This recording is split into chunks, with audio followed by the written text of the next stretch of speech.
Assalamualaikum warahmatullahi wabarakatuh. Alhamdulillah alladzi bi ni'matihi tatimmus shalihat. Alhamdulillah summa alhamdulillah alladzi anzala as-sakinata fi qulubil mu'minin wa qulubina jami'an liyazdadu imanan ma'a imanihim. وأشهد أن لا إله إلا الله وحده لا شريك له وأشهد أن نبينا وإمامنا وقائدنا ومربينا محمدا عبده ورسوله أرسله الله رحمة للعالمين. اللهم صل وسلم وبارك وترحم على هذا النبي الكريم وعلى آله وصحابته ومن سار على نهجه واتبع سنته إلى يوم الدين. اللهم إن هذا إقبال ليلك وإدبار نهارك وأصوات دعاتك فاغفر لنا جميعا يا رب العالمين.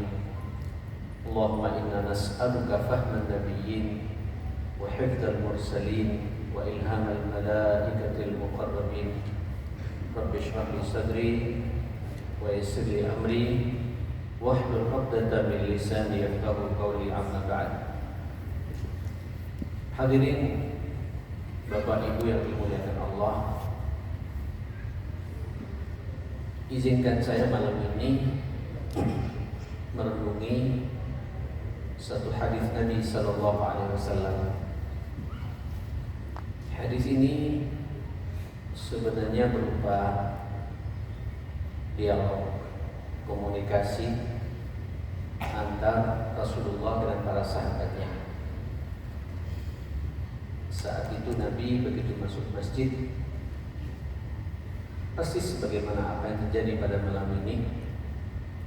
Rasulullah SAW tiba-tiba berdialog, bertanya kepada para sahabat. Ini hadis riwayat Abu Hurairah, dikeluarkan oleh Imam At-Tirmidzi, bahkan Imam Al-Albani mensahihkan hadis ini. Nabi bertanya kepada para sahabat, "Man ya'khudh 'anni haula'il kalimat faya'mal bihinna?" Kata Nabi, siapa di antara kalian yang mau mengambil kalau bahasa kita ini arahan-arahanku, beberapa kalimat, beberapa ujangan, tapi tidak hanya mengambil, kata Nabi, wa ya'mal bihinna, dan dia bisa mengamalkan dengannya dan mengajarkan pula kepada orang lain. Biasanya kalau sudah demikian ini masalah serius. Uniknya, jemaah sekalian, ini sahabat-sahabat besar pada diam, tidak menjawab, tidak merespon tawaran Nabi ini, pertanyaan Nabi ini. Abu Bakar diam, Sayyidina Umar juga diam, Utsman, Sayyidina Ali, dan beberapa sahabat-sahabat besar semua pada diam. Tiba-tiba perawi hadis ini, Abu Hurairah, kita tahu kan Abu Hurairah ini jemaah sekalian, jumpa Nabi hanya 2 tahun. 2 tahun. Tapi beliau satu-satunya sahabat yang paling banyak meriwayatkan hadis-hadis Nabi sallallahu alaihi wasallam. Jemaah sekalian, ini kata para sahabat mengomentari, min hirsihi, begitu semangatnya dan seriusnya Abu Hurairah untuk menimba ilmu dari Rasulullah sallallahu alaihi wasallam. Beliau angkat tangan, "Ana ya Rasulullah." "Aku ya Rasulullah," kata Sayyidina Abu Hurairah radhiyallahu anhu. Jemaah sekalian, subhanallah, fa akhadha bi yadayhi. Saya tidak bisa bayangkan di akhir bagaimana kalau Nabi memegang tangan kita. Saya setiap baca hadis-hadis seperti ini, saya mencoba menyatukan hati saya dengan hati Rasulullah Sallallahu Alaihi Wasallam. Abu Hurairah mengatakan Nabi kemudian memegang tanganku.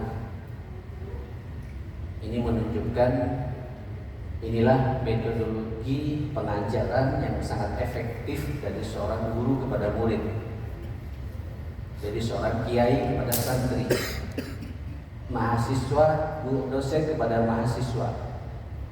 Kalau kita ingin efektif menyampaikan pesan-pesan ilmu dan itu nanti masuk ke dalam sanubarinya, sebelum disampaikan itu dipegang tangan Abu Hurairah oleh Rasulullah sang maha guru ini. Dipegang tangan Abu Hurairah. Kata Abu Hurairah, "Fakut Tuhan saya hitung-hitung nasihat Nabi itu ada 5.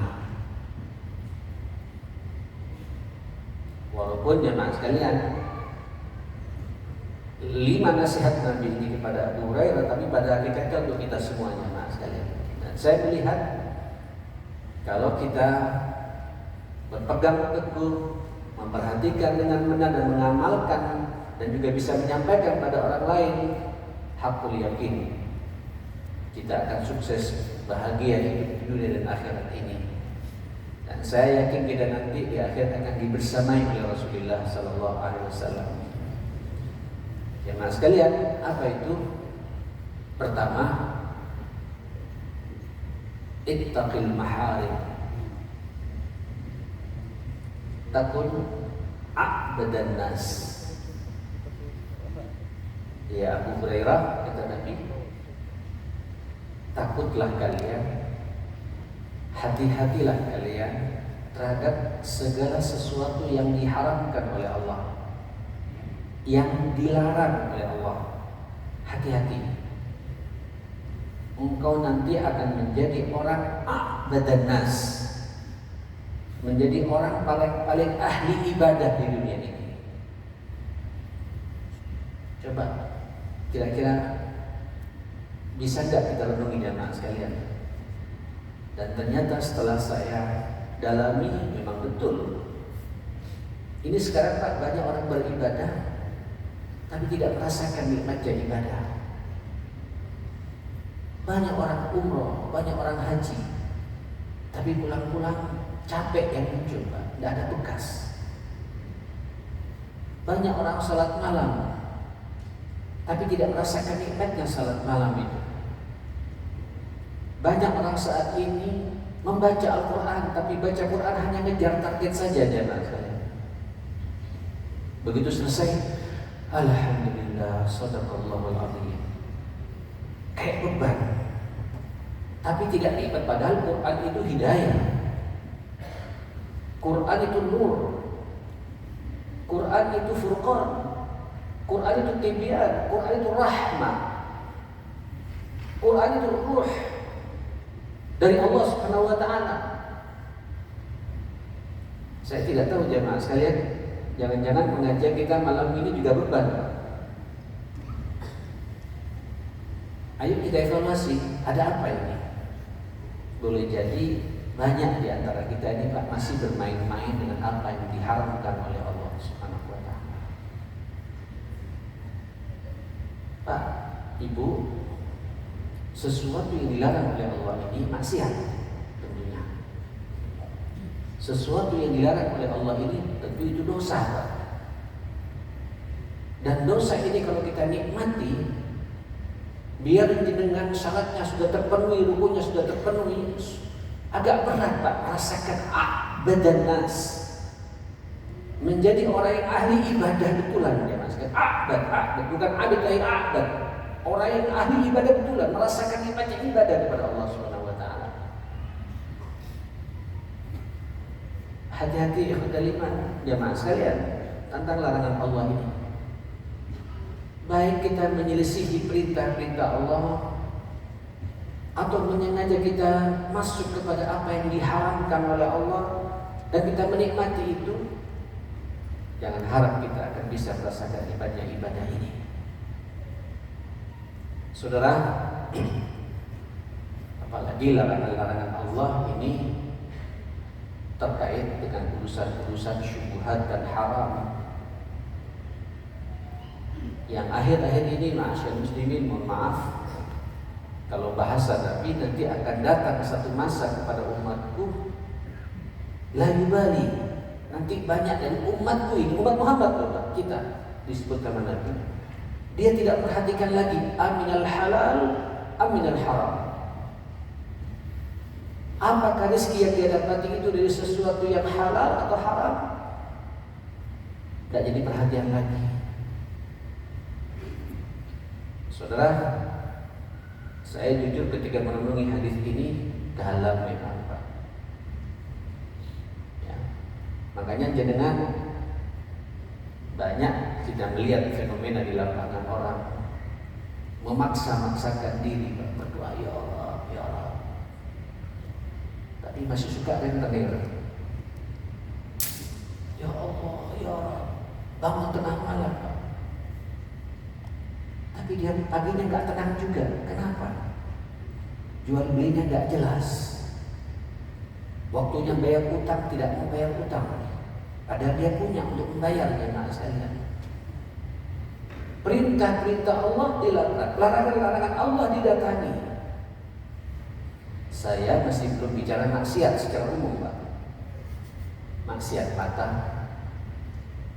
maksiat mulut, maksiat telinga, maksiat pikiran kita menghayal kemana-mana. Ini semua maharimillah, segala sesuatu yang diharamkan oleh Allah kepada kita. Saya memahami, kita semua memahami jemaah. Karena kita ini semua punya nafsu memang Pak, punya syahwat. Dan dengan syahwat ini sampai yang diturunkan ke dunia, dipercaya oleh Allah untuk kelola dunia. Ini kalau sampai tidak punya syahwat, dunia ini Pak gak rame jemaah saya. Kalau sampai tidak punya syahwat, sampai tidak akan nikah. Sampai tidak punya syahwat, sampai tidak punya kemauan Pak untuk bekerja segala macam. Hati-hati.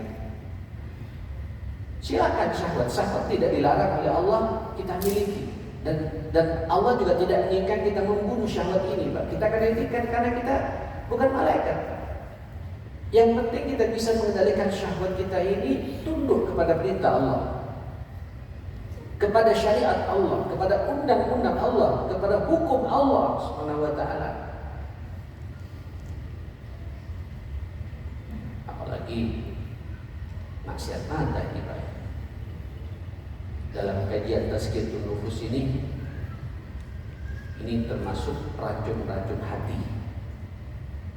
Ya, racun hati itu ada 4 katanya jemaah sekalian.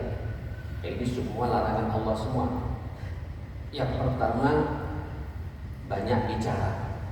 Berbicara pada sesuatu tidak ada maknanya, tidak ada nilainya. Bohong itu dosa Pak. Menggunjing orang, ini masalah mulut, dosa juga. Memfitnah, ini dosa. Atau mengadu domba, ini juga dosa. Memuji-muji orang berlebihan, ujung-ujungnya punya target supaya dapat sesuatu, ini juga masalah mulut, maksiat mulut.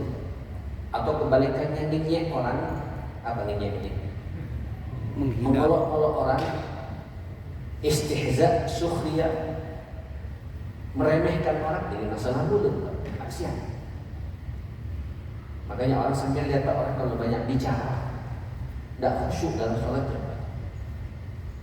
Orang kalau banyak ngoceh, maksud saya ocehan, pembicaraan yang tidak punya makna, tidak punya nilai. Ya, beda Pak dengan pembicaraan. Makanya kata Nabi, kullu kalam ibni Adam alaihi lalam. Setiap pembicaraan anak manusia itu akan diminta pertanggungjawabannya, tidak lepas begitu saja. Kalau bahasa Al-Quran, ma yalfidhu min qawlin illa ladaihi raqibun atidun.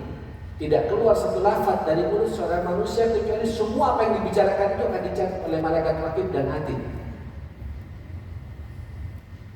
Illal amru bil ma'ruf wan nahyi 'anil munkar wa dzikrullah.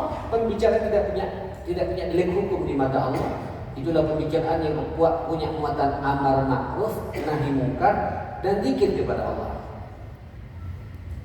Jadi usahakan jemaah sekalian supaya kita ini merasakan a'badun nas, nikmat beribadah. Pak, saya tidak mau berbicara kecuali pembicaraan saya diridhoi oleh Allah Subhanahu wa taala. Tapi kita tidak enak Pak kalau dia ikut berkomentar Pak ya. Apalagi mengomentari. Nanti kemana-mana saya bicara nih Pak. Mengomentari kebijakan-kebijakan yang terjadi di negeri dan bangsa kita ini, ma'asyar muslimin. Padahal ketika kita berbicara Pak, juga tidak memberikan solusi. Yang muncul capek Pak, mangkal. Tolong Pak, hadapi kebijakan kita ini. Yang kedua, maksiat mata, fudulun nazar, pandangan mata. Aduh, kalau dulu Pak orang bermaksiat itu tahun 60-an, 70-an harus keluar rumah ya. Sekarang masuk tahun 84 rumah sudah masuk ada televisi. Sekarang sudah nempel di kantong kita Pak maksiat itu. Sambil buka begini sudah keluar semana-mana jemaah sekalian. Apalagi untuk paket ini paket itu jemaah sekalian, bisa browsing kemana-mana. Lalu bagaimana kita akan bisa merasa abadun nas kalau mata kita setiap saat yang dilihat tontonan-tontonan seperti itu? Itu yang saya katakan tadi Pak, baca Quran tapi hanya sekedar rutinitas saja Pak, tidak ada ruhnya. Salat duha tapi beban Pak. Berjamaah di masjid tapi keluar tetap saja Pak 4 orang. Padahal kata Allah, kata Nabi sallallahu, kata Allah Subhanahu wa taala, innas salata tanha apa? Anil fahsya'i wal munkar. Ini masalah moral kita Pak. Sesungguhnya salat itu bisa mencegah perbuatan keji dan mungkar. Tapi sekarang banyak orang salat Pak, ngamuannya jalan terus, sensitivitasnya luar biasa, tersinggungan, bujuannya jalan juga. Ada apa jemaah sekalian? Karena ada maharimillah. Bahasa Nabi kepada Abu Hurairah, ittaqil maharim. Hati-hati ya terhadap larangan-larangan Allah. Engkau nanti akan menjadi orang ahli ibadah. Insya Allah Pak. Beginilah, minimal begininya Mas sekalian. Ya karena kita manusia ya, suka-suka terjebak. Memang saat ini Pak, ini masa zaman sekarang ini Pak, sampean tidak mencari maksiat, maksiatnya datang sendiri ya Mas sekalian. Ya. Tidak membentur, dibentur kita ini Pak. Paham ya? Tidak nyari, dicari, datang. Subhanallah, luar biasa. Tapi sebenarnya ini kesempatan buat jenengan untuk mendapatkan peluang-peluang amal saleh. Inilah letak perjuangan kita. Bisa nggak kita mengantisipasi? Kalau bahasa Nabi, ittaqil maharim, tinggalkan dulu, hati-hati dulu. Apa-apa yang diharamkan, dilarang oleh Allah seperti itu. Takun a'badan nas, engkau nanti menjadi orang a'bad, orang yang paling ahli ibadah dalam hidup ini. Jangan saja. Artinya Pak, ibadahnya berkualitas. Padahal sampean tahu kan, sampean diturunkan ke dunia ini itu apa jemaah saya? Halo, ini nyambung gak ini Pak? Nyambung Pak? Apa gantung ya? Apa sih tujuan sampean turun ke dunia ini jemaah sekalian? Ibadah.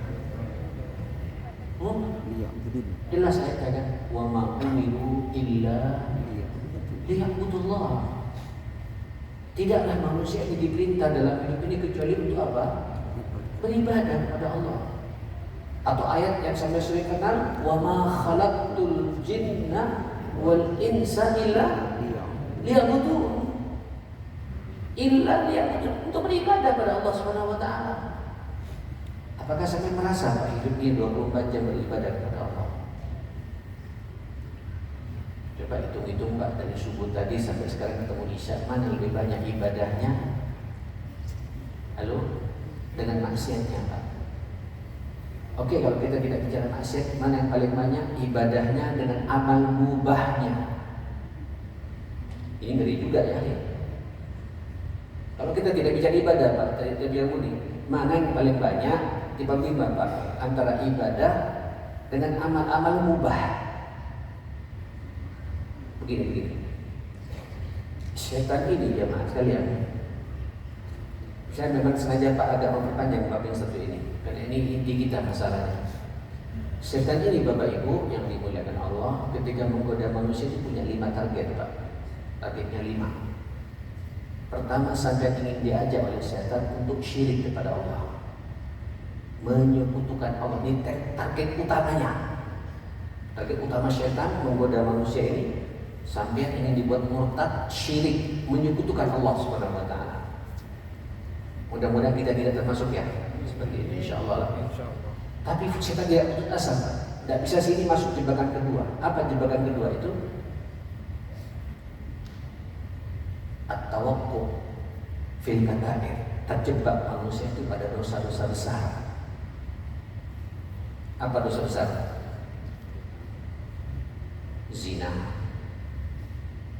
makan hartanya anak yatim, menikmati uang riba, ya, durhaka pada orang tua, tidak sholat berjamaah di masjid terang-terangan, bahkan meninggalkan sholat, itu dosa besar. Ramadan datang tidak puasa, mampu kaya Pak, sudah cukup untuk berangkat haji, hitung-hitungan terus Pak. Apalagi ada corona begini, alhamdulillah ditunda berangkat hajinya, bisa diputar dulu ini. Jadi loh Pak, itu dosa besar.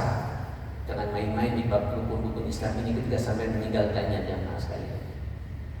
Makan uang riba dan lain sebagainya. Oke? Mudah-mudahan kita tidak termasuk ini Pak. Tidak syirik, tidak terjebak dengan dosa besar. Tidak putus asa setan. Masih ada jebakan ketiga. Apa itu? At-tawaqqu fis saghair, sampai terjebak dengan dosa-dosa kecil. Tahu dosa kecil ya Pak kalian? Kalau yang muda-muda ini Pak, lirikan-lirikan nakal gitu Pak. Ya tidak sampai mendelik Pak, cuma ayo nih masuk dalam hati Pak. Insya Allah sih istighfar selesai Pak. Insya Allah sampai akui selesai Pak. Bohong-bohong yang tidak mencelakakan, ya Insya Allah itu juga jebakan. Cuma ingat, dalam Sahih Tahawiyah dikatakan la kabirata ma'al istighfar wala saghirata ma'al israr. Tidak ada dosa besar kalau kita istighfar dan tobat kepada Allah, juga tidak ada dosa kecil kalau terus-menerus kita laksanakan Pak. Tahu koral ya koral Pak, batu kecilnya dosa kecil, tapi kalau ditumpuk jadi besar juga Pak. Bahaya juga itu jamaah sekalian. Dan mohon maaf, ini yang ketiga memang paling banyak kita terjebak jemaah sekalian. Oke, nah yang keempat ini Pak, yang saya bahas ini. Ketika sampai tidak syirik, tidak dosa besar, tidak dosa kecil, masih ada jebakan keempat. Jebakan keempat itu apa namanya? At-tawassu' fil mubahat.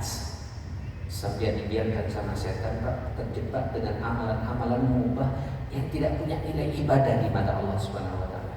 Pokoknya wong iki, karena setan orang ini tidak beribadah.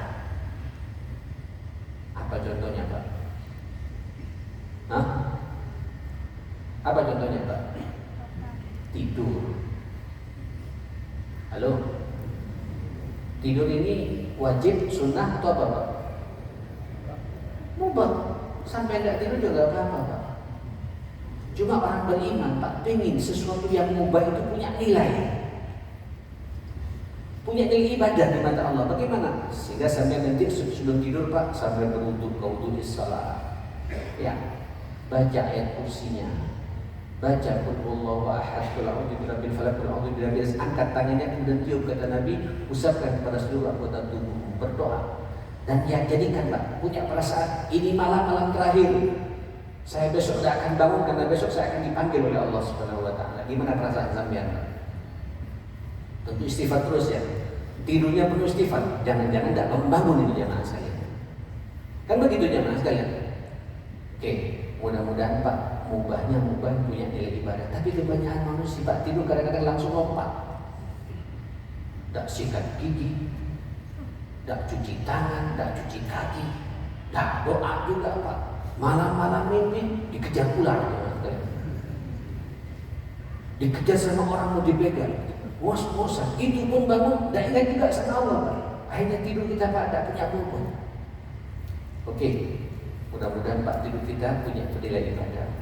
Kita lihat Pak dalam keseharian kita, bagaimana setan menjebak kita supaya tidak beribadah. Pada Allah mengatakan, wa ma khalaqtul jinna wal insa illa liya'budun. Tidaklah aku ciptakan jin dan manusia 24 jam ini Pak harus punya nilai ibadah di mata Allah Subhanahu wa taala.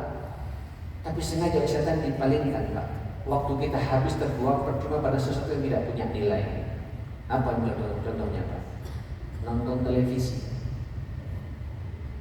Mobil khusus sepak bola Pak. Kalau ada Ustaz Rafiq ini Pak paling jago bahas masalah ini ya Mas ya. Antara Liverpool dengan siapa beliau hafal betul ya Mas sekali. Allah Pak, gak kerasa sampai 2 jam iktikaf di depan layar televisi ini. Apa sampai Anda takut pas nonton bola begitu Pak, malaikat maut datang berbarengan dengan gol dicabut juga gitu nyawa kita. Ini kalau bola Pak. Kalau ibu-ibu nonton film Turki, film Korea, film apa lagi dia Mas kan? India. Dari televisi kita senang sampai lupa dengan panggilan suami segala macam. Walaupun itu filmnya bagus-bagus Pak, masalah keluarga, tapi tidak ada nilainya jamaah sekalian. Kalau bapak-bapak, apalagi jamaah sekalian. Ini kan lagi rame Pak ya. Apa? Gowes. Orang olahraga ya Pak. Beda kalau sampai ikut balapan nggak apa-apa Pak. Berangkat di rumah habis sholat subuh pulang duhur Pak. Ini mau balapan sama siapa? Ini hari Ahad, hari Sabtu seharusnya waktu berdengan keluarga. Lupa anak, lupa cucu. Asyik cakupan dengan teman, terbuang waktunya. Ya akhi antum kalau olahraga berlebihan Pak, gak bagus juga sama fisik sampean ya Mak kalian. Itu sengaja dibiarkan oleh setan. Yang penting tidak beribadah sama Allah. Waktunya terbuang pada hal-hal yang tidak punya makna. Nah saudara, hati-hati dengan ibadah ini. Sampean punya misi a'badun nas. Ayo Pak, tinggalkan yang dilarang oleh Allah Subhanahu wa taala. Hatta yang mubah sekalipun sampean tidak pasang niat karena Allah, susah Pak. Saya tidak melarang sampean tidur. Silakan tidur karena libadanika alaika haqq. Badanmu punya hak untuk diperhatikan. Tidur Pak, tapi saya ingin tidur saya tidur punya nilai, punya makna. Ingin ibadah tidur ini kepada Allah Subhanahu wa taala. Sampai berolahraga silakan Pak. Niatkan dengan Allah, ya Allah, saya naik sepeda ini untuk menguatkan fisik saya. Dan jaga waktu Pak. Paling lama 1 jam, 1 jam setengah balik ke rumah Pak. Terpenuhi sudah hak badan kita. Dan insya Allah sampai berolahraga kalau niatkan karena Allah itu ibadah kepada Allah Subhanahu wa taala. Jangan saja. Apalagi terus buka apa? Buka apa ini Pak? Buka WhatsApp. Terus sampai punya grup alumni Pak. Halo? Ya, alumni tahun 82. Ini yang seumuran saya Pak ya. Itu memang menghibur Pak. Tapi habis waktu kita berjam-jam ketawa sendiri Pak. Allah Pak. Tipis Pak antara silaturahim dengan kemudian kita refreshing tidak punya makna seperti itu. Hidup kita untuk ibadah pada Allah Subhanahu wa taala. Nah, saudara, apalagi kata Nabi, ada di antara kita menyengaja terjebak dengan apa yang diharapkan oleh Allah. Hilang Pak nuansa ibadah yang kita miliki. Memang saya berbicara begini, ya kita manusia Pak. Makanya ayo Pak perbanyak istighfarnya kepada Allah Subhanahu wa taala ya. Makanya sallallahu alaihi wasallam Nabi kita sampai istighfar kepada Allah setiap hari berapa? 100 kali. Nabi tidak punya dosa, apalagi kita Pak. Seharusnya dosa kita Pak. Astagfirullahaladzim. Saya dari subuh tidak ke masjid. Astagfirullahaladzim. Hari ini saya tidak belum baca Quran. Astagfirullahaladzim. Tadi saya ngamuk-ngamuk sama istri saya. Astagfirullahaladzim. Saya ingin Pak istighfar kita begitu ya Mas. Sehingga nanti Pak dosa-dosa yang kita lakukan selama 1 hari itu membuat kita beribadah kepada Allah nikmat berkomunikasi dengan Allah. Jelas ya? Yang pertama, derajat lebih Pak. Nah saudara sekalian, yang kedua, apa yang kedua? Allahu Akbar. Wardi bima qasamallahu laka takun aghnan nas. Ayo kalian harus punya perasaan ridho. Apa ridho ini Pak? Rela, menerima Pak terhadap pembagian rezeki yang Allah berikan kepada kita semua. Allahu Akbar.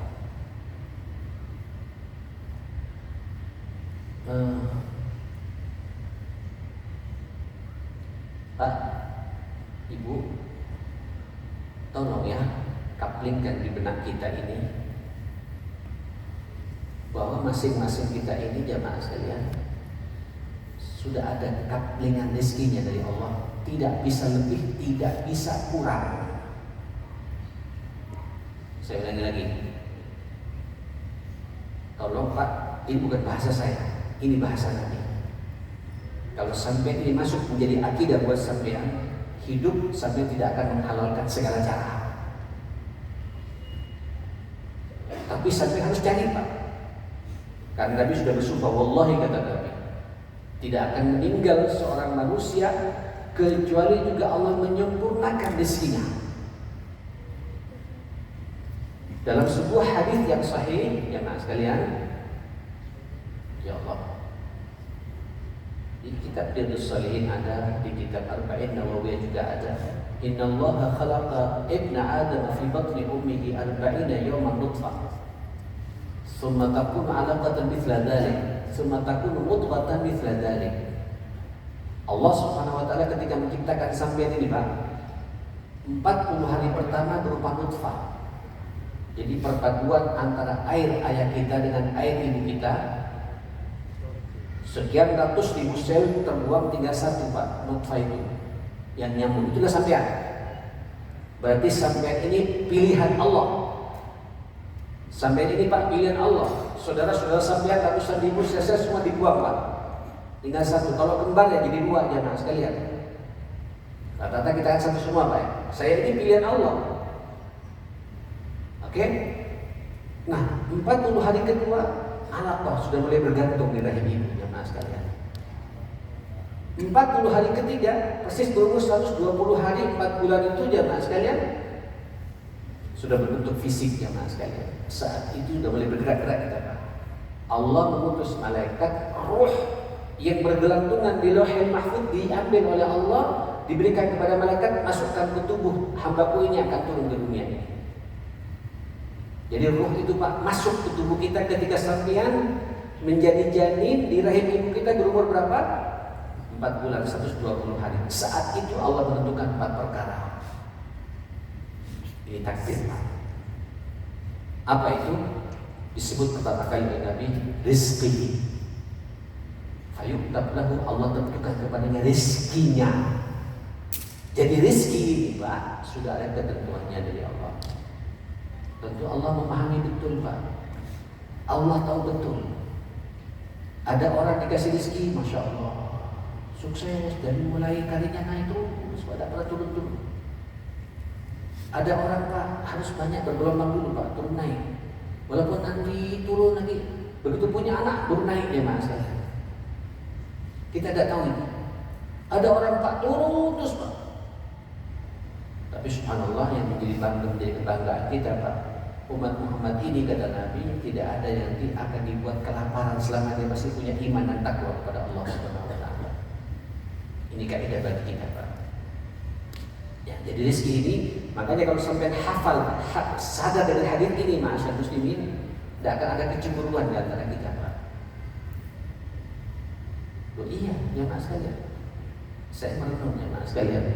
Saya punya banyak teman Pak. Saya alumni 82 SMA 1 Sumeneb di Madura Pak. Ya, saya IPA kebetulan.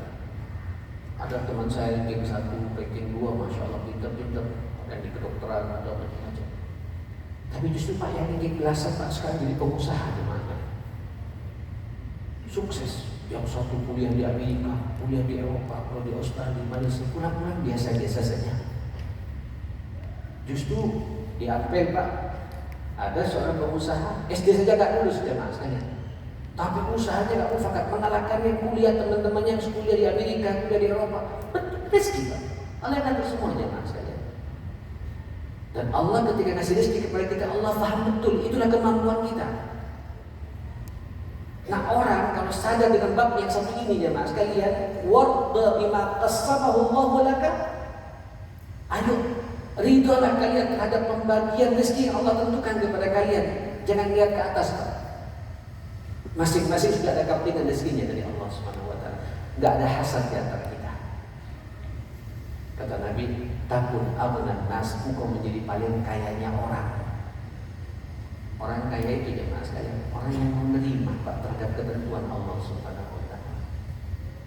Karena banyak pula Pak sampai lihat secara materi dia sukses Pak, tapi enggak puas-puas Pak. Miskin juga Pak. Nanti ada orang yang lebih tinggi dari dia. Mencekam Pak. Tapi betapa banyak orang biasa-biasa saja yang terima Pak, dia puas. Dia qanaah terhadap ketentuan Allah Subhanahu wa taala. Sekaligus sampai kalau sadar ini jemaah sekalian, sampai juga tidak akan menghalalkan segala cara. Saya akan mencari rezeki sesuai dengan ketentuan Allah. Bisnis sampean akan lurus. Bisnis sampean tidak akan neko-neko. Kenapa? Allah sudah memberikan rezeki, tinggal saya mencari maksimal potensinya. Pak, mohon maaf. Ini contohnya terlalu banyak Pak. Ada orang Pak dengan kecerdasannya, dengan kepiawaiannya. Dia mungkin S2-nya, S3-nya di bagian akuntansi, biasa ngelola uang, ahli ekonomi segala macam. Dan dia bisa cari peluang-peluang untuk mencari harta yang dengan cara-cara seperti itu. Dapat Pak, tapi belum tentu dia menikmati apa yang dia dapati itu. Ya Allah ya akhi, Allahu Akbar. Makanya koruptor-koruptor itu masyarakat muslimin, orang tidak percaya pada takdir ini Pak. Dia tidak puas dengan ketentuan Allah. Dia tahu bahwa apa yang dia cari tidak benar. Dapat Pak, dapat. Mungkin setahun tidak ketahuan Pak. Nanti ujung-ujungnya habis entek Pak. Harta juga tidak ketahuan Pak, jadi beban nanti di akhirat. Toh nanti ujung-ujungnya rezekinya ya segitu takarannya dari Allah Subhanahu wa taala. Bermiliar-miliar, bertriliun-triliun, tapi yang dinikmati Pak, kita juga tidak bisa minum seperti ini masyarakat muslim. Saya tidak sekali dua kali Pak di kajian sini pernah menyampaikan jemaah sekalian. Ada orang sukses Pak. Mohon maaf jemaah sekalian, makan nasi kebuli tidak bisa Pak. Betul, makan nasi rawon tidak bisa. Apalagi lode Pak, pakai cecek, pakai apa itu? Sama sambal terasinya, sambal tempe goreng, tidak bisa Pak. Fulusnya banyak. Mau sampai? Loh kalau mau, saya doakan sekarang Pak. Ini masjid, diterima doa kita oleh Allah Subhanahu wa taala. Duit sampai miliaran, mungkin triliunan, tapi tidak bisa makan rawon. Mau? Stres Pak. Nah dari situ bahasa Nabi menyampaikan kepada kita, apa sih rezeki itu? Pada waktu itu ikhwatul iman, para sahabat ketika sudah sukses Pak Madinah, sudah mulai ditata ada beberapa pengusaha sukses para sahabat, sehingga ketika diajak jihad sudah mulai malas-malasan lagi Pak. Mali, hartaku kata Nabi. Wa ma maluka, apa sih hartamu itu? Maluka, hartamu itu ma'akalta, yang engkau makan. Mohon maaf Pak, sampai jadi apa? Kotoran jemaah. Itu harta kita Pak. Wa ma labista, yang kedua, yang nempel di tubuhmu, bajumu itu sampai lapuk. Hatta balik sampai lapuk. Kalau udah lapuk Pak, jadi pakaian bekas ya, jadi pakai lagi oleh kita. Itu rezeki Pak. Makanya silakan Pak, sampai kalau pakai baju yang bagus-bagus sedikit Pak, nikmati rezekinya Allah Subhanahu wa taala. Yang penting sampai tidak menyombongkan diri kepada Allah Subhanahu wa taala. Silakan. Ini karunia dari Allah. Kalau mampu tunjukkan, dan Allah sangat suka ketika Allah kasih rezeki pada sampai tunjukkan kepada Allah. Datang ke masjid dengan pakaian paling yang menghadap raja di raja Allah Subhanahu wa taala. Jangan masuk masjid kaosan oblong ya Mas. Di belakangnya ada apa? Ada iklannya Pak, Cat Enko gitu. Ya apa ini? Apalagi kampanye jemaah sekalian. Masuk ke masjid Pak, baju yang terbaik. Sampai menghadap Allah Subhanahu wa taala, kopi yang terbaik. Semua yang terbaik jemaah sekalian. Allahu Akbar. Ibu-ibu juga begitu, silakan. Nah, ditutup sama Nabi. Ma tasaddaqta fa'ataita. Yang terakhir ini kata Nabi, itulah harta yang akan dibawa sampai ke akhirat. Itulah harta yang kau sedekahkan, itu diabadikan, amdaita, dibawa sampai ketemu Allah Subhanahu wa taala. Ya Allah, saya tidak bisa bayangkan Pak, sampai punya harta, bangun sekian banyak titik sumur Pak di tempat-tempat yang kering. Sekian ribu jiwa Pak merasakan kehidupan dari air yang sampai berikan lewat sumur yang sampai bangun itu. Kayak masjid seperti ini, masjid-masjid yang lain, semua orang masih masuk. Sebanyak orang sholat di sini jemaah sekalian, sebanyak itu pula pahala mengalir kepada orang yang memiliki harta di jalan yang diridhai oleh Allah Subhanahu. Janda-janda sampai perhatikan, anak-anak yatim sampai sekolahkan, orang-orang tidak mampu sampai selesaikan problemnya. Itulah harta kita yang sebenarnya, masyarakat muslimin. Yang lainnya Pak, mohon maaf, nanti bentuk. Inna lillahi wa inna ilaihi raji'un. Pertanyaannya Pak, mohon maaf saya bicara begini ya. Kalau saya mati sekarang Pak, ini mobil yang saya bawa sekarang ini bisa nggak dibawa ke alam kubur jemaah sekalian? Pertanyaannya nanti Pak, ini mobil nanti kemana, siapa yang pakai ini? Anak Pak. Bertanya lagi Pak, bagaimana anak kita ini? Saleh, salehah atau bagaimana? Ini rekening Pak, uang ada di rekening sampai yang tanyakan terus menerus. Kalau saya mati kira-kira bisa dibawa ke akhirat atau tidak jemaah sekalian? Makanya kita tidak mau main-main Pak dengan urusan dunia ini. Sekaligus ayo Pak, jalani kehidupan ini apa adanya. Maksimalkan semua potensi sampai diturunkan oleh Allah ke dunia untuk mengelola dunia. Dan masing-masing kita sudah siapkan kaplingan rezekinya oleh Allah. Dan merasa cukuplah atas pemberian Allah kepada kita. Ibu-ibu di belakang, mohon maaf, kalau ibu sudah tahu suami maksimal mencari rezekinya Allah, kemudian ibu tidak sesuai dengan harapan ibu jangan cemberut. Berdoa pada Allah, apresiasi suami ibu. Abang sudah istimewa, emas sudah istimewa. Siru fil aqlah, berjalan di muka bumi ini, kami siap menerima. Justru kami takut banget kalau abang datang ke rumah membawa rezeki yang haram. Saya takut perut saya dan perut anak-anak saya nanti juga akan diisi timah oleh Allah pada hari kiamat. Karena rezeki yang kita berikan pada mereka menghalalkan segala caranya. Ya Pak, ini sekaligus saya masuk ya. Sampai kalau sudah rezeki gak jelas, ya mohon maaf. Sampai sholat Pak tidak dilihat oleh Allah Subhanahu wa taala.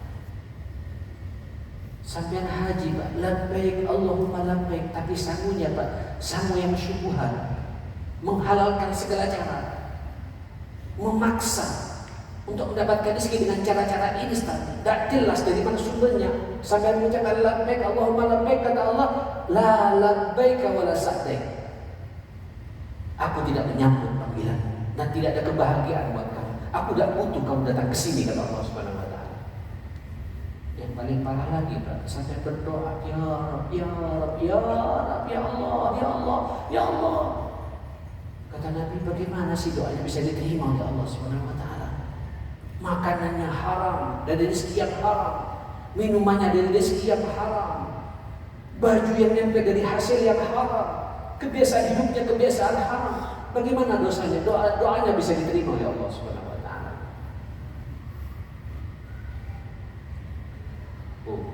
Ikhwatul iman, Bapak Ibu, sekali lagi nasihat Nabi yang kedua, wardi bima qassarallahu laka.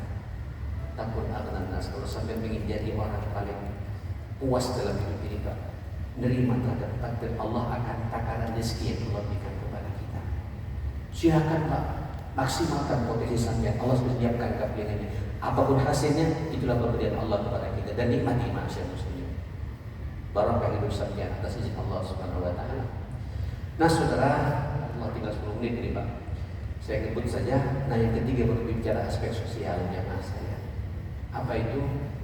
Wa ahsin ila jarika takun mu'minah. Allah, berbuat baiklah kalian kepada tetanggamu, engkau nanti menjadi orang paling aman di dunia. Kalau bahasa lepasnya, engkau menjadi mukmin sejati, kata Nabi Sallallahu Alaihi Wasallam. Kita kan makhluk sosial, Pak ya. Punya tetangga, Pak ya. Halo, punya tetangga, Pak ya. Tanyakan sekarang, Pak, bagaimana kesampean hubungannya dengan tetangga, masyaallah. Kalau sampean ingin aman dunia akhirat, sampean tidak ada masalah dengan tetangga, selesai masalah kita. Mohon maaf, saya harus berbicara apa adanya untuk melihat saya, Pak, siapa saya sebenarnya. Saya orang beriman atau tidak, Pak? Orang bermasalah atau tidak? Orang Islamis, tanyakan Pak kepada tetangga kanan kiri saya, Pak. Kalau ceramah begini, Pak, saya sudah nyiapkan di rumah, Pak. Iya betul, saya belajar tadi di rumah. Ilustrasi apa yang saya sampaikan buat sampean sudah saya baca semua jamaah sekalian. Tapi untuk lihat siapa saya sebenarnya, tanyakan pada tetangga saya, Pak. Kalau tetangga saya mengatakan, sopo, Ustaz Dre, Ustaz Muhammad Dre, aduh, ngomong doang gitu. Tidak pernah nyapa kita. Entek saya. Habis saya.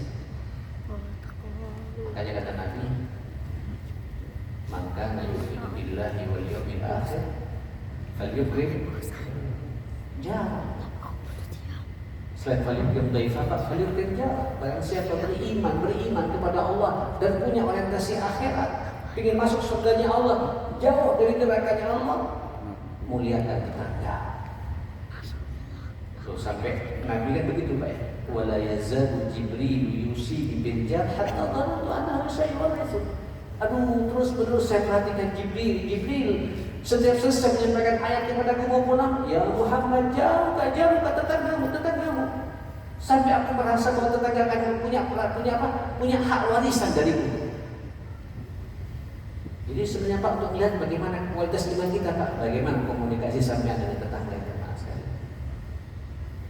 Jangan main-main dengan tetangga. Nah, ini panjang, Pak. Mungkin nanti kajian subuh atau pernah saya bahas masalah ini jamaah dengan masalah tetangga. Sudah saya bahas di sini, saya masih ingat ya. Silakan dilihat di YouTube saya tentang macam-macam tetangga dalam Islam itu. Nah, yang keempat, apa yang keempat jamaah sekalian? Subhanallah, wa ahib linnas kama tuhibbu li nafsik takun muslimah. Cintai saudaramu sebagaimana mencintai dirimu sendiri. Engkau menjadi orang paling selamat di dunia. Muslim sejati di dunia, kata Nabi Sallallahu Alaihi Wasallam. Bapak, Ibu, ini kita sama-sama ngaji ya. Ya, ayo Pak, lihat kanan kiri. Yang satu base tadi Pak, ya, satu kendaraan. Jangan-jangan masih ada di antara kita tidak tegur sapa, Pak. Yang satu duduk di depan, satu di belakang, Pak. Kan tidak ingin ketemu dengan temannya, saudaranya, tidak tegur sapa aja, Pak. Jadi ya, al-muslim akhul muslim. Muslim itu harus bersaudara dengan sesama muslim yang lain. La yadhlim, tidak boleh ada kezaliman di antara kita. Wala yakhdhul, tidak boleh saling meremehkan di antara kita. Ya. Wala yuslimu, juga tidak boleh kita menyerahkan saudara kita pada musuh. Memang sengaja saudara kita Pak dilemparkan kepada musuh. Tidak boleh, kata Nabi, tidak boleh kita mencelakakan mereka. Maka nafi hajati akhi, karena Allah fi hajati. Kalau kita terbiasa Pak memenuhi hajat saudara kita, Allah pasti memenuhi hajat kita.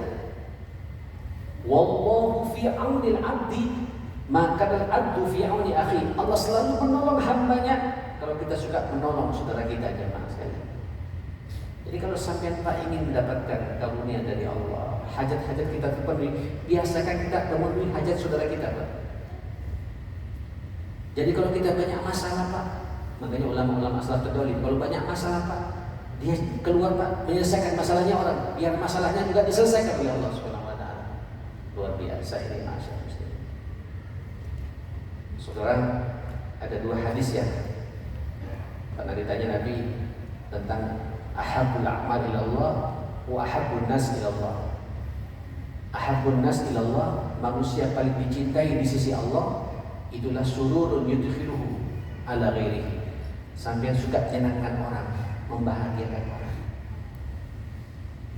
Ya, membahagiakan orang. Kalau sampai suka membahagiakan orang, jemaah sekalian, sampai riwayat anfa'uhum linnas, yang paling banyak memberikan manfaat kepada siapa? Kepada orang lain. Sampai tanya, Pak, keberadaan sampai bermanfaat tidak buat orang lain? Sebelum kemana-mana lah, bermanfaat tidak Pak keberadaan sampean sama istri? Ibu tanyakan juga di belakang ini, bermanfaat tidak keberadaan saya bagi suami saya? Gitu. Terus setelah itu sampean tanya, bermanfaat tidak keberadaan saya buat anak-anak saya? Ya, bermanfaat tidak keberadaan saya buat orang tua saya yang melahirkan saya ini? Bermanfaat tidak keberadaan saya ini buat kakak adik saya? Terus nanti terakhir Pak, satu sama lain di antara kita. Kita tidak boleh jadi benalu Pak. Tahu benalu jemaah sekalian? Kata orang Madura itu tete Pak. Jadi itu pohon, nempel di pohon juga Pak. Ya. Itu sehingga tidak berbuah, diambil saripatinya oleh benalu ini jemaah sekalian. Kalau dalam istilah bakterinya patogen namanya Pak ya. Itu bakteri yang tidak menguntungkan. Keberadaan kita merisaukan. Tidak. Orang Muslim itu mencintai saudaranya sebagaimana mencintai diri kita sendiri, jemaah sekalian. Bapak Ibu, sudah mau habis, terakhir ditutup sama Nabi SAW. Saya tidak tahu kenapa Nabi kemudian berbicara, karena ini ternyata manfaatnya juga luar biasa. Dia mengatakan la tuksirut dhahik, la tuksirut dhahik, fa inna katsratat dhahik yumitul qulub. Jangan banyak tertawa. Jangan banyak Pak ya, tuksir, kasar banyak. Apa ada boleh tertawa? Ya boleh Pak. Apalagi tertawa sama istri. Ya, istri juga tertawa sama suami, senang. Tertawa sama anak, tertawa sama cucu, boleh Pak, sesuai dengan mukminnya. Tapi kalau sengaja banyak tertawa Pak, biasanya orang ini Pak enjoy terus, nice man. Ya. Orang kalau banyak tertawa biasanya banyak guyonannya Pak, banyak bicaranya, apalagi sengaja mentertawakan aibnya orang. Alhamdulillah Pak, mentertawakan kesalahan orang. Silakan tertawa. Nah kalau Nabi Pak dalam banyak riwayat ketika sampai baca Syama'il Nabawiyah terkait dengan fisik Nabi, tampilan Nabi, wa kana Nabi sallallahu alaihi wasallam bassama wa ahyanan dhahhaka. Nabi itu suka tersenyum. Masya Allah. Tersenyum Pak ya. Suka tersenyum. Setiap ketemu orang menyenangkan Pak wajah Nabi itu Pak. Dah angkat. Dan ada sesuatu yang benar menyenangkan betul, baru dia tertawa aja Mas. Dan sampai kadang-kadang kelihatan geraham Nabi Sallallahu Alaihi Wasallam. Saya punya buku Mawaqif Dhahika Fiha Nabi. Ada beberapa momentum Nabi tertawa di situ. Ada beberapa momentum tersenyum Nabi. Ada beberapa momentum nangis Nabi. Ada beberapa momentum Nabi marah. Masya Allah. Itu ada beberapa hadis-hadis kumpulan seperti itu jemaah sekalian. Nah kita jemaah sekalian, ayo Pak, sesuaikan kapan kita tertawa, kapan kita tersenyum. Sebab kalau orang banyak tertawa, apalagi menyengaja Pak, suka cangkruan, ngakak-ngakak, pasti orang itu Pak terbuang waktunya percuma. Biasanya kalau orang sudah banyak tertawa, banyak pembicaraannya, yumidul qulub, mengeraskan hati. Kalau hati sudah keras jemaah sekalian, ya alhamdulillah Pak ya. Ya sudah ya, padahal hati ini Pak yang menentukan baik dan tidaknya seluruh anggota tubuh kita. Masyaallah. Bapak Ibu, persis 20, 30, 99, saya tidak boleh menambah lagi karena dibahas satu jam. Katanya mudah-mudahan kita semua bisa melaksanakan 5 nasihat Nabi ini dalam kehidupan kita. Mudah-mudahan kita semua mendapatkan syafaatnya Rasulullah SAW. Mudah-mudahan Allah panjangkan umur kita fi ta'atillah. Mudah-mudahan pandemi ini Pak segera diangkat oleh Allah Subhanahu wa taala. Buat saudara-saudara kita yang meninggal dunia karena pandemi ini, mudah-mudahan diampuni semua dosanya oleh Allah Subhanahu wa taala, diterima amal saleh dan dimasukkan ke surga Allah Subhanahu wa taala. Dan bagi kita ke depan insya Allah kita sehat walafiat dan laksanakan 5 nasihat Nabi ini jemaah sekalian. Hakul yakin, bahagia kehidupan kita, barokah kehidupan kita, dan kita pasti mendapatkan syafaat Rasulullah sallallahu alaihi wasallam.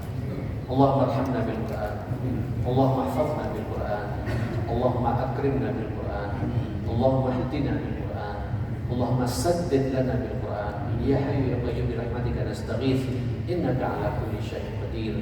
Allahumma inna na'udzubika min jahdil bala wa darkis syaqa wa su'il qada wa shamatatil a'da bi rahmatika ya akramul akramin wa ya arhamar rahimin. Allahumma rabbana hab lana min azwajina wa dhurriyyatina qurrata a'yun waj'alna lil muttaqina imama. Allahumma rabbi ij'alni muqimas shalah wa min dhurriyyati rabbana wa taqabbal du'a. Allahumma rabbana fir lana wa li walidina warhamhum kama rabbawna shighara. Allahumma habbib ilayna al-iman wa zayyinhu fi qulubina wa karrih ilayna al-kufra wal fusuqa wal isyan waj'alna min ar-rasyidin waj'alna min ibadika as-salihin waj'alna min junudika al-muflisin bi rahmatika ya arhamar rahimin wa ya arhamar rahimin. Wa sallallahu ala sayyidina Muhammadin wa ala alihi wa sahbihi wa sallama tasliman katsira. Alhamdulillahi rabbil alamin. Saya mohon maaf. Subhanallah wa bihamdika asyhadu an la ilaha illa anta astaghfiruka wa atubu ilaik. Wal afwu minkum. Wassalamualaikum warahmatullahi wabarakatuh. Terima kasih disampaikan.